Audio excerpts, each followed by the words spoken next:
CBN News o ABS-CBN News. Sabi niyo raw fake news ako. Ang kapal ng mukha ninyo.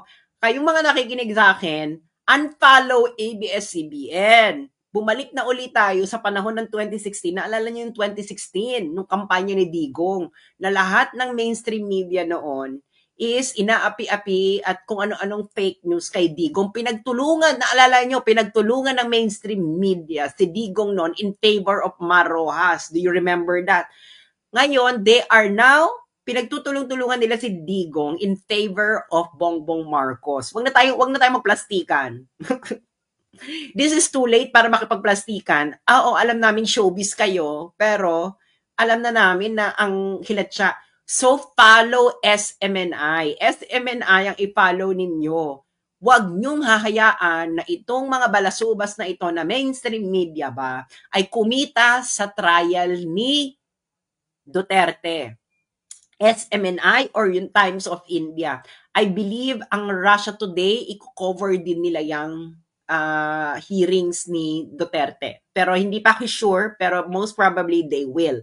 Okay, kaya itong mga to, boycott, wag kayong kukuha dyan, wag nyo silang tangkilikin, dahil yayaman sila sa live streaming. Huwag niyong payamanin, okay? Huwag niyo hayaang yumaman sila dyan, wag natin silang bibigyan ng pagkakataon. Kayong ABS-CBN, kayong fake news. O, binabander-bandera niyo yung nanay na yan. Yung nanay na yan, nakaanak, hawak-hawak niyang anak niya. O, yung anak niya ay namatay noong July 2, 2024. Pero kayo ABS-CBN News, ang claim ninyo, ABS-CBN, kayo nag-claim nito ito ay nanay ng biktima na namatay during the drug war ni Duterte. Papaanong nangyari na ang July 2, 2024 ay drug war ba ni Duterte? Ang nakaupong presidente dyan ay si Bongbong Marcos.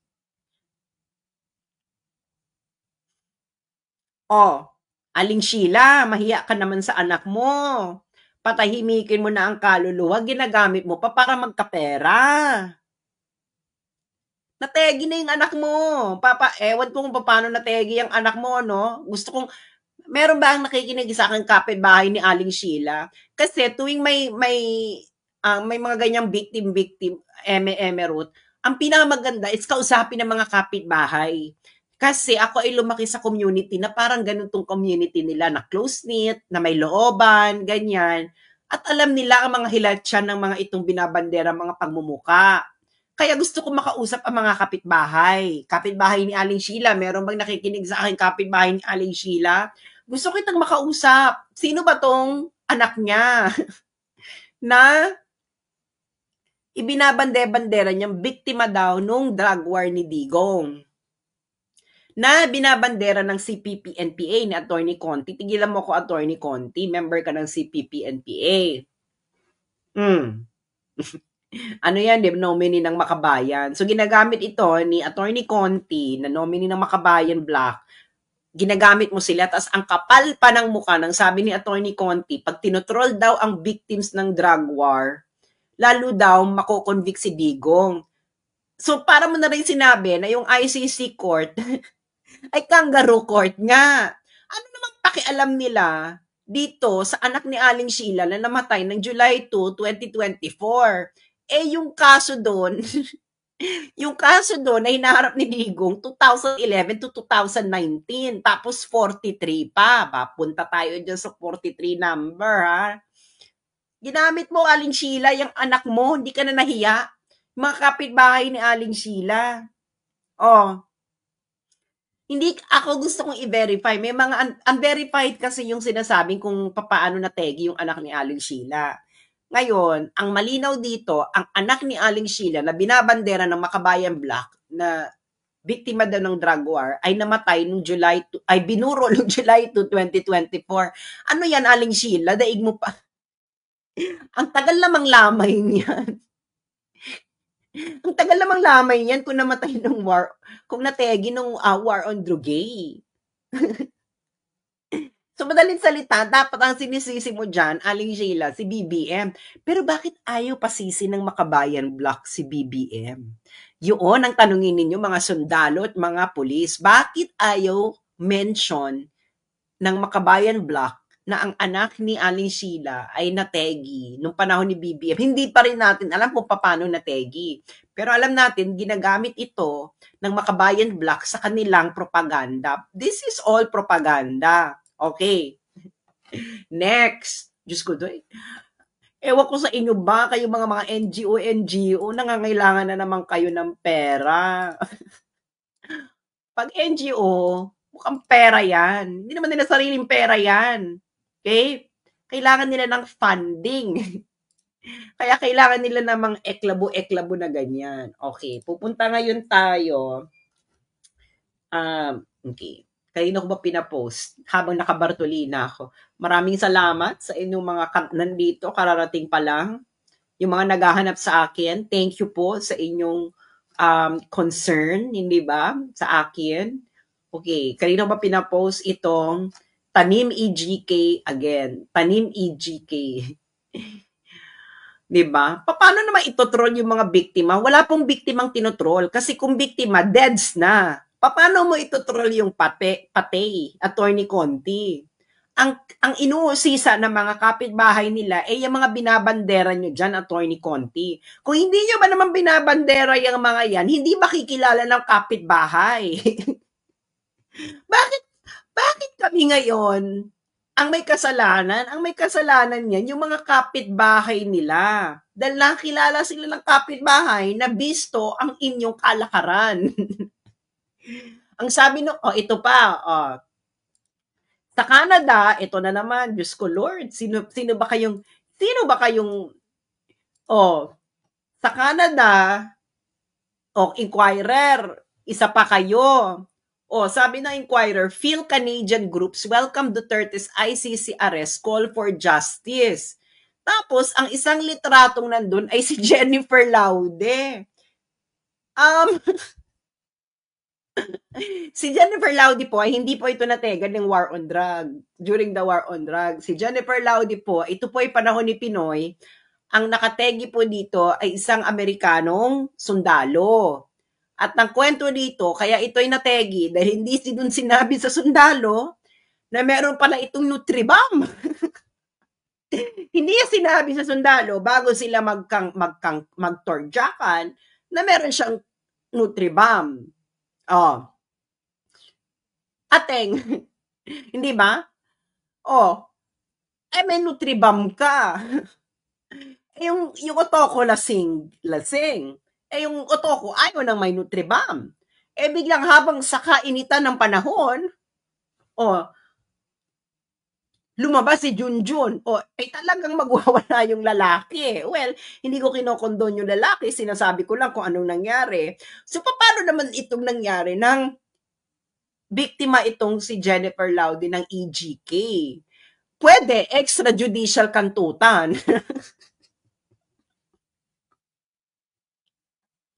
Di ba? Pwede extrajudicial kantutan, no? Pero EJK, iniling nyo kay Digo? Ano ba justisya ang hihingin nyo kay Jennifer Laude? Nakulong na yung sundalo. Okay? Kaya, wag nyo, alam nyo, ito kay Jennifer Laude, no? Jennifer Laude didn't come with a clean hands. Hindi niya deserve na tegehin. Okay? Pero, meron siyang mitigating factor ng lalaki. Bakit ka nakipagtorjakan sa akin na hindi mo sinasabing may Nutribam ka? Kahit sinong straight na lalaki magagalit, no? Ito lang lasing pa yung Pemberton. Ganun talaga. Bakit kasali yan? Inquirer. Di ba? Extra junjut kumaway. Diba? Yun ang nangyari dyan kay Jennifer Laude. Doon lang tayo sa facts ba? Facts. Okay? Diba? Hindi ako makikipagtorjakan sa lalaki kung may Nutribam ako. No? Kung ang expected ng lalaki, meron kang kipay labum, dapat may kipay labum ka. Diba? Guys, ganoon lang yun.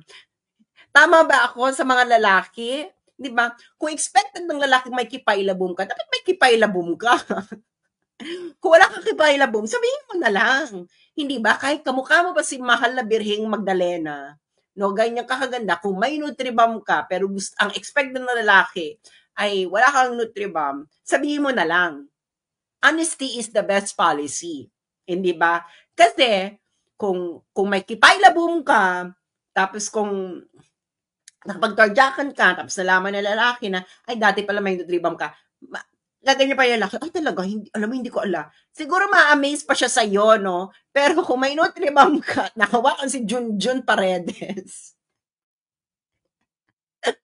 Ateng, sinasabi ko sa'yo, inilagay mo ang buhay mo sa bingit ng Pemberton. Ganon. So, so hindi ito EGK, no? This is extra Junjun Kumaway. So, ito naman yung inquirer, even hindi man lang sinilip. Oh, ano pa? Oh, 'di ba? Ano pa ba? Ang dami kong pinapost dahil ang dami kong nakitang tanim AGK, kung ano-anong nakakahiya kayo. As in, hindi ba, gumagamit kayo ng patay ng ibang patay. Use your own, use your own dead relative. Bakit ba kayo gumagamit hindi kayo nagpapaalam doon sa may-ari ng patay? That is very disrespectful. Kayong mga NGO kayo, alam nyo yan, ang ginagawa nyo, unethical yan. Kaya nyo ginagawa yun dahil gusto nyo kumita ng pera kasi panglagay nyo yan sa year-end report ninyo na activities ba? Activities ba nyo sa mga funders ninyo? 'Di ba? Ano yung nyo, activities nyo sa year-end report na ito ang ginawa namin nung 2025, nagrally-rally kami, meron kami mga EJK victims, 'di ba? Pero sa kagagahaman ninyo ba sa budget, nagkabuhol-buhol na kayo. Kaya itong mga NGO na ito, dapat ito ay ireklamo ito sa mga foreign funding agency nila na nanggagamit ng patay. Oh, eto pa. Diyos mio, Santissima Trinidad ba, ang mga kakampings na baliw-baliw na. Ito pa, Diyos mio, ito. Oh, kakampings. Oh. Sabi nitong kakamping ba na ito, oh, do you remember the kid who while playing with his friends in their Tondo neighborhood was shot dead by a police officer out of nowhere? And do you remember the police officer's excuse? It was an accident, he said, that while patrolling the area, he tripped and accidentally fired his gun. The kid's name was Aldrin Pineda. He was 13 years old. O paano ba man makasalanan ito ng on drugs? Kaya, alam nyo, kayong mga anti-Duterte, para kayong mga supporters ni Kamala Harris. Wala na kayo sa huwesyo. Lahat na lang, reklamo ninyo, lengk-lengk ninyo kay Degong. Oh, kaya galit sa inyo mga tagawat, kayong mga wala na kasakatinuan, yung excuse ng police, gumagamit na naman kayo ng patay. Hindi nyo patay. Tanungin nyo muna yung relative. Hindi ba? Kung pwede ba itong elect ba? Sa JK. Hindi ba? Pero nga, may mga kapitbahay yan. So kung may mga kapitbahay yan, yan ang malaki yung kalaban sa mga binabandera ninyo. Yung kapitbahay. Kasi ang mga kapitbahay, para yung kanta sa batibot. Ako ang kapitbahay, kapitbahay mo. Ay, nako. Kayong mga kakamping na wala namang alam. Okay. Eto na. Ito, parang protesta ata ito sa Yope. Yope, Manila ba ito? UP Manila ba ito? UP Manila ba to? I don't know. O, eto. O, ano sila? Jackie, Jackie. O, Jackie ba? Okay, una-unahin natin. Itong may bilog ito na white, yan. Okay, yung mga binandera nyo sa harapan, yung white na yan is si Dr. Dreyfus Perals. Si Dr. Dreyfus Perals ay nategi noong March 2017 sa Lanao del Norte. Nahuli po ang tumegi noong January 22. Siya po ay not EGK. Okay? Bakit kayo ang humahawak ng mga letrato ng mga yan at ang hindi ng kamag-anak nila? Okay? Pareho lang kayo ni Aling Sheila nang gagamit ng patay for pera purposes. Yung kanya, ginagamit niya yung bangkay ng anak niya na namatay ng panahon ni Marcos, isinisi kay Duterte. Itong green na ito, yung hawak-hawak niya yan ay si Dr. Winston Andutan.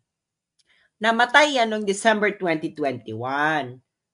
Ang assassin niya nahuli noon. Hindi yan EGK. Okay? Hindi yan EJK, that's murder. Murder, hindi yan EJK, wala pong kinalaman dyan ng pulis. Ang pulis po, nahuli po nila ang mga assassins. Okay. Ngayon, ito may pula, yung pula na nakabali, bilog-bilog dyan, yan ay si Dr. Maria Lourdes Tangco. Okay, sino si Dr. Maria Lourdes Tangco? Hindi ako nang red tag, kayong mga mahilig man red tag, pero inako na mismo yan ng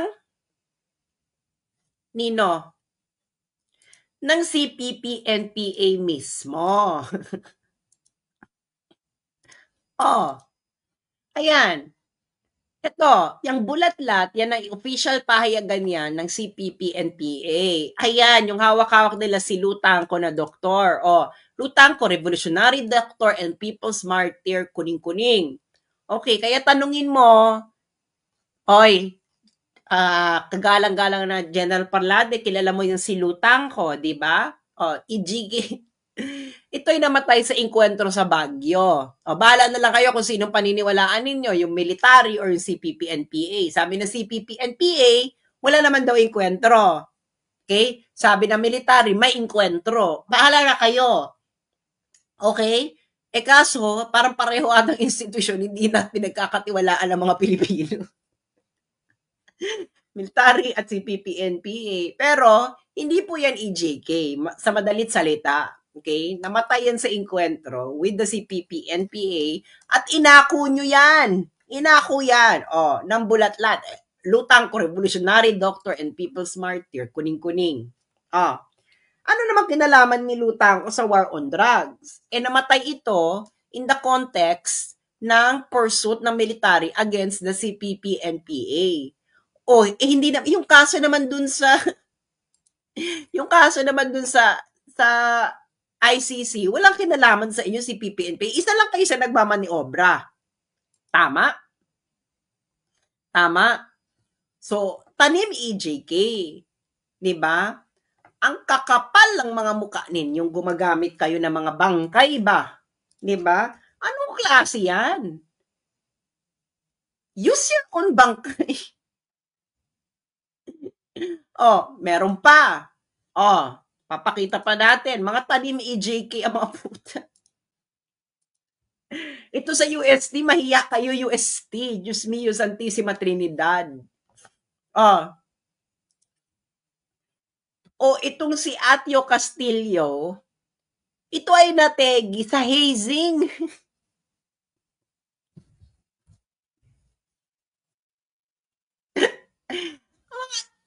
Yung estudyante ba mga UST, ano ba kayo, mga bangag ba kayo, mga darlings?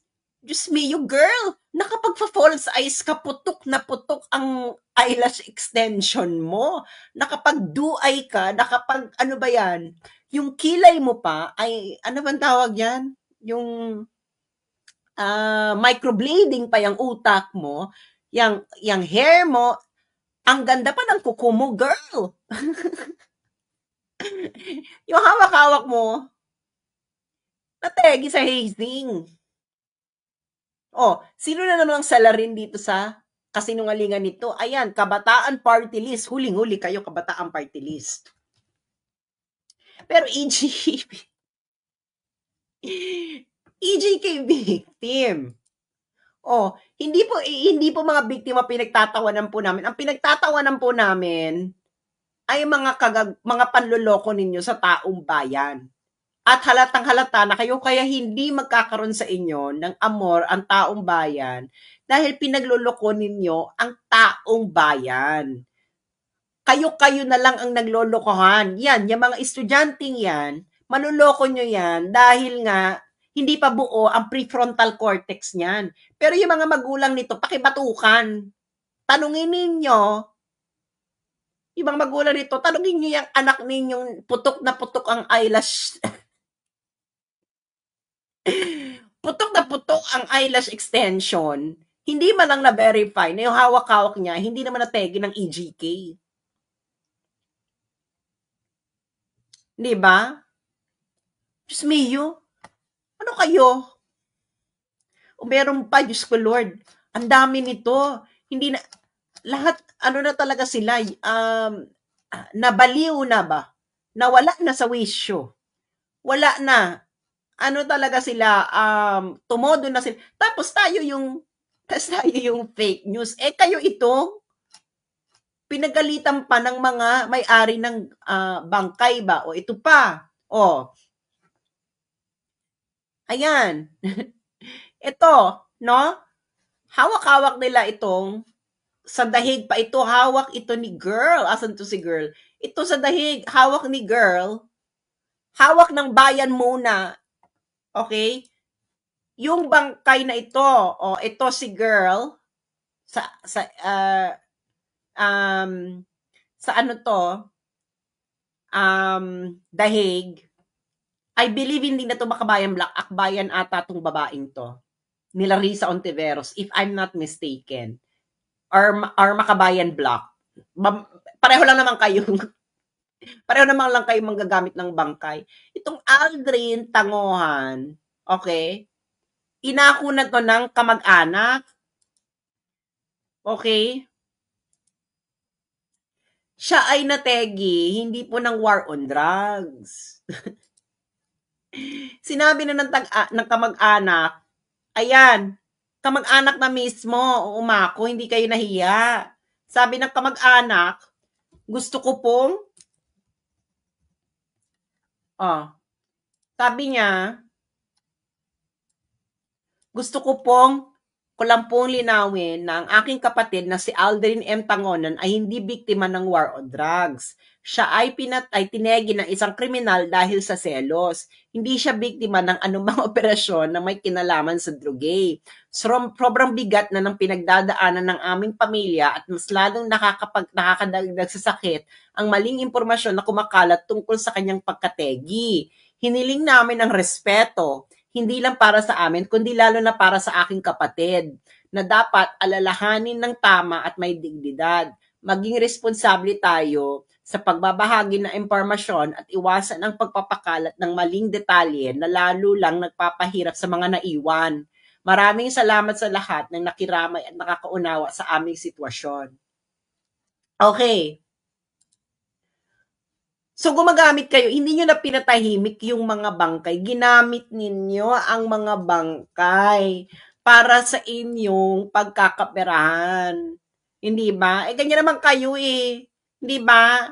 O, kailangan nyo ng year-ender report. Activities ba? Na ito ang mga activities ba na pinagagastusan ninyo ng pera para next time, mabebigyan ulit kayo ng salapi, di ba, ng funders ninyo dahil pinagmuka ninyo na busy kayo. Kayo, wala kayong pinagkaiba sa mga congressman na every year may flood control projects, kayong mga NGO kayo, wala kayong pinagkaiba dyan. Wala kayong pinagkaiba sa mga congressman na every year may flood control projects. Di ba? So kayo ay nagtatanim ng bangkay. Ikaw, Attorney Conti, alam mo, mahiya ka sa sarili mo. Kayo ay gumagamit ng bakay, nagsisinungaling. Yeah, i-convict nyo si Digong. Diba? Pero alam naman natin, ang gusto talaga ng CPP-NPA, magkagulo sa Pilipinas. Gusto nila yan, gusto i-convict si Digong para magkagulo. Ngayon kayo mga sundalo at mga pulis, pag nagkagulo, diyan na papasok ang CPP-NPA. Love na love nila yan. Magkagulo. Alam nyo yan, mga sundalo at pulis, na yan na ang taktika ng CPP-NPA. Gusto nilang magkagulo. Wala silang pakialam sa hustisya na yan. Dahil kung may pakialam sila sa hustisya, bakit yung football player, brutal ang pagkakategi ng CPP-NPA? Naalala nyo yon? Football player ba yon? Or basketball player? Naalala nyo yon? Diba? Yung sa probinsya, naalala nyo yon? My Lord, grabe. Tinegi ng CPP-NPA. Naalala niyo yung story na yon? So, sa madalit salita,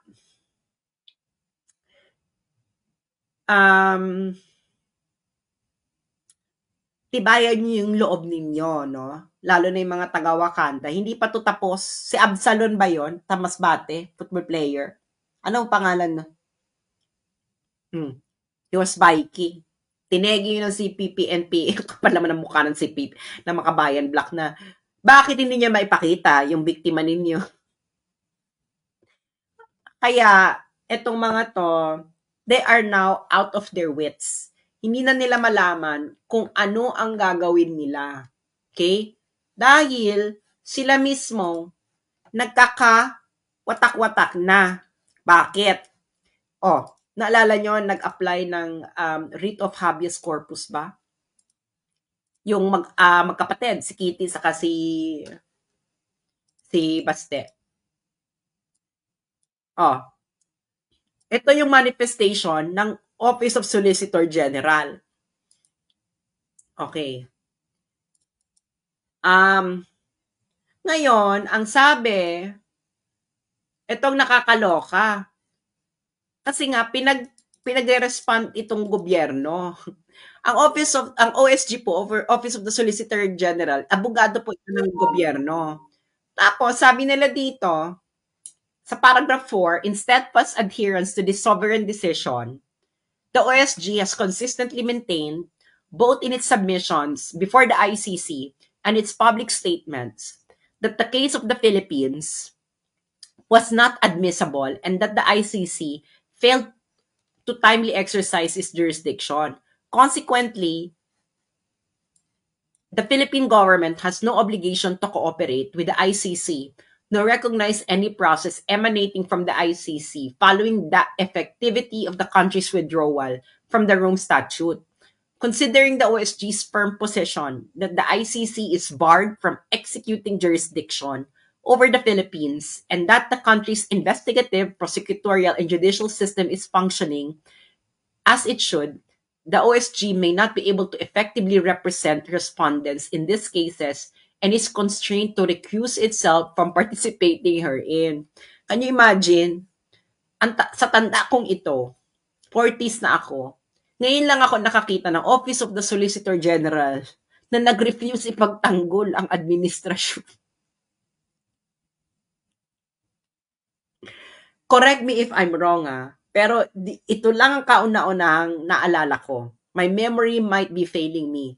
Pero sa mga mas matanda sa akin dito, nakakita na ba kayo ng Office of the Solicitor General na nag-excuse na huwag ipagtanggol yung mga government officials, lalo ng administration?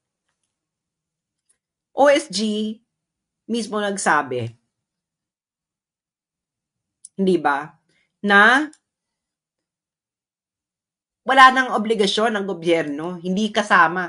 So, nanindigan si Maynard Guevara at ang OSG. At ayon sa aking, ayon sa kaparangan, ang tawag na daw sa loob ng institusyon na ito sa mga namumuno ng ating bansa ay bangag. Ang tawag na raw nila doon sa mga namumuno ay bangagers. Okay?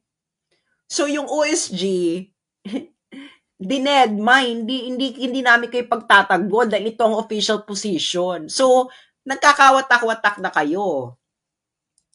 Well, pwede nyong i-fire si Maynard Guevara, pero nagsabi lang naman ng totoo si Maynard Guevara, ang OSG. Ayan, no, lahat sila ang dami nila nag-signature. In fairness, nako, ang tatapang ng mga to ni Maynard Guevara, Marisa de la Cruz Galandines, Maria Cielo C. Rondain, Mirna Agno Canuto, Hermes Ocampo, George O. Orta, Joel Villaseran, Jennifer Siron, Giselle Hernandez, Justin Ryan Morilla, Sang Mi Lee. Ang tatapang ninyo, friends, pero believe kami sa inyo. Talagang nanindigan ng OSG. So, kung mawalan kayo ng trabaho, hero na kayo sa mga Pilipino. Maynard, ito hero na natin to, si Maynard Guevara, Marisa de la Cruz Galandines, Maria Cielo Serondain, Mirna and Agno Canuto, Hermes Ocampo, George O. Orta II, Joel N. Villaseran, Jennifer Siron, Giselle P. Hernandez, Justin Ryan Morilla, at Sang Mi A. Lee. Kayo ay hero na sa amin. Kasi naloka nga. Naloka nga si si Salvador Panelo nung binasa niya yan. Hindi niya akalain na gagawin ng OSG yan na hindi namin pagtatanggol yung mga akusado dyan. So, for the first time, ngayon lang ako nakita ng OSG, hindi na ipagtatanggol yung yung mga akusado dun nasa gobyerno. So, yun ang sabi ni Attorney Panelo.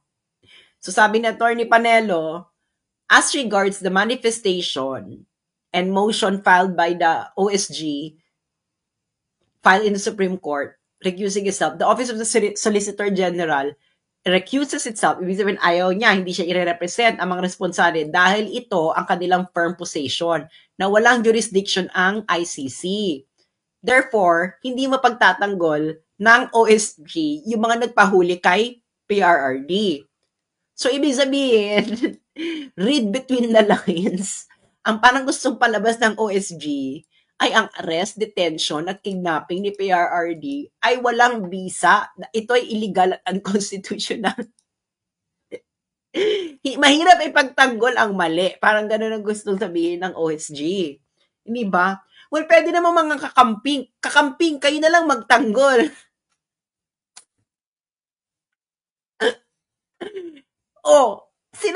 Kayo na lang, Drilon, Bam Aquino, sino mga lawyer nila? Attorney Lenny, Laila, joke, no? Kayo na lang. It is your time to shine ba? Dahil nag-refuse ang OSG, kayo na lang magtanggol dun sa mga respondents.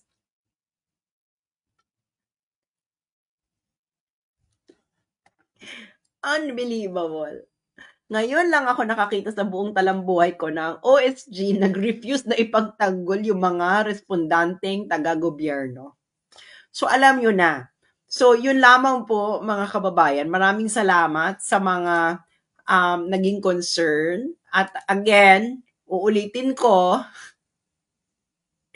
yung mga kararating pa lang, okay?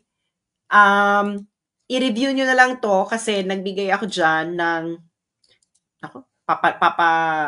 papakita ko na nga lang uli para